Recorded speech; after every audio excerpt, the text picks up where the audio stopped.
C'est absolument incroyable. Salut tout le monde, bienvenue dans cet épisode de John Talks. Nous allons parler d'Hillary Clinton qui a été démasquée. Nous avons un document déclassifié qui est arrivé. Cette histoire est en train de sortir, ça date d'il y a une demi-heure seulement. Donald Trump Jr. a retweeté ce document déclassifié. Comme vous pouvez le voir ici, les renseignements viennent de déclassifier que le faux dossier russe était le plan d'Hillary et que la Maison Blanche, du temps d'Obama et de Biden, avait été informée à ce sujet.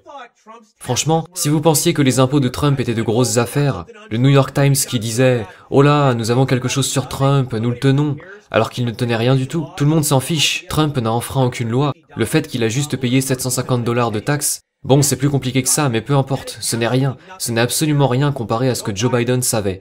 Et la Maison Blanche d'Obama a été informée de ça. C'est incroyable. Donc nous allons lire ce document déclassifié. Je vais bien sûr partager mes réflexions. N'hésitez pas à partager les vôtres dans la section des commentaires. On y va. Président Graham, en réponse à votre demande d'information à l'Intelligence Community concernant l'enquête du FBI et Crossfire Hurricane, j'ai déclassifié ceci.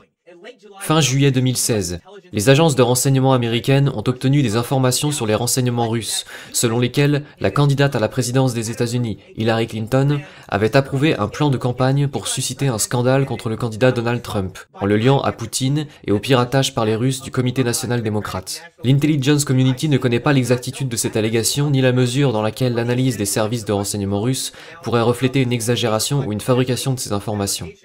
Selon ces notes manuscrites, l'ancien directeur de la CIA, John Brennan, a ensuite informé le président Obama et d'autres hauts responsables de la sécurité nationale de ces renseignements, y compris de l'approbation présumée d'Hillary Clinton, le 26 juillet 2016, d'une proposition de l'un de ses conseillers en politique étrangère visant à diffamer Donald Trump en suscitant un scandale d'ingérence des services de sécurité russes.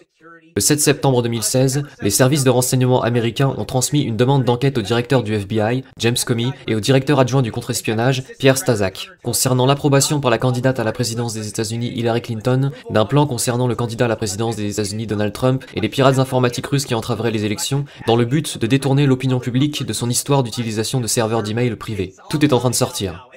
Comme indiqué dans sa lettre du 24 septembre 2020 à votre comité, le procureur général Barr a indiqué que la divulgation de ces informations n'interférerait pas avec les enquêtes en cours du ministère de la Justice. Une déclassification supplémentaire et un discours public sur des renseignements liés restent à l'étude, mais l'Intelligence Community se réjouit de pouvoir vous fournir plus de détails sur ces informations classifiées. Respectueusement, John Radcliffe. Franchement, waouh! Tu parles d'une info. Le New York Times est à côté de la plaque. Tout le monde va oublier les histoires d'impôts de Donald Trump parce que là, la Trump card vient littéralement d'être jouée, juste avant le débat de ce soir. Je veux dire, c'est tout simplement incroyable. Vous savez, de découvrir qu'Hillary était le cerveau derrière tout ça, et qu'Obama avait cette information. C'était fin juillet 2016. Obama avait cette information, Biden était plus que probablement au courant de ça aussi. C'est tout simplement incroyable, c'est époustouflant.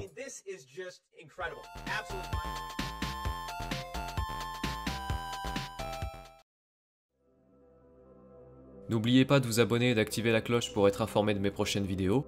Vous pouvez me rejoindre sur Twitter et Facebook et vous pouvez me soutenir sur Tipeee et Paypal grâce au lien en description.